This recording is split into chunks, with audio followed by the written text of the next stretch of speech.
ಪ್ರೀತಿ ವಿಶ್ವಾಸದಿಂದ ಇದ್ದು ತಮ್ಮೆಲ್ಲ ಅಭಿವೃದ್ಧಿ ಅಲ್ಲದೆ ಗ್ರಾಮದ ಅಭಿವೃದ್ಧಿಗೆ ಸಹ ತಾವೆಲ್ಲರೂ ಚಿಂತನೆ ಮಾಡ್ರಿ ಅನ್ನುವಂಥ ಒಂದು ವಿಚಾರವನ್ನು ಹೇಳುತ್ತಾ ಈ ಸಂದರ್ಭದಲ್ಲಿ ಮಾತಾಡಲು ನಮಗೆ ಊರಿನ ಹಿರಿಯರು ಒಂದು ಅವಕಾಶ ಮಾಡಿಕೊಟ್ರು.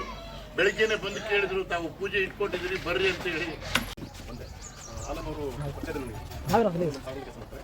ಈ ಒಂದು ಕಾರ್ಯಕ್ರಮಕ್ಕೆ ಆಗಮಿಸುತ್ತಿರುವಂತಹ ಅಶೋಕ್ ಗುಬ್ಬಲ್ ಗಣೇಶ್ ಸಾಹೇಬ್, ಭಾಳ ಜನ ಪರಿಚಯ ಇಲ್ಲ. ಈ ಗ್ರಾಮದ ಎಲ್ಲ ಮಹಿಳೆಯರೇ, ಮಕ್ಕಳೇ, ಎಲ್ಲ ಯುವಕರೇ, ರೈತ ಬಂದವರು, ಎಲ್ಲ ಜನಾಂಗದ ಭಾಳ ಸಂತೋಷ ಆಗುತ್ತೆ. ಸಾಹೇಬ್ ಅಂಬೇಡ್ಕರ್ ಜಯಂತಿಯನ್ನು ವಿಜೃಂಭಣೆಯಿಂದ ಆಚರಿಸಕತ್ತೀವಿ. ಇದೆಲ್ಲರಿಗೂ ಖುಷಿ ತರಂತ ವಿಷಯ. ಈ ಜಯಂತಿಗೆ ನನ್ನನ್ನು ಕರೆದಂಥ ಎಲ್ಲ ಗಣ್ಯಮಾನ್ಯರಿಗೆ, ಊರಿನ ಜನರಿಗೆ, ಸಾರ್ವಜನಿಕರಿಗೆ ಅಭಿನಂದನೆ.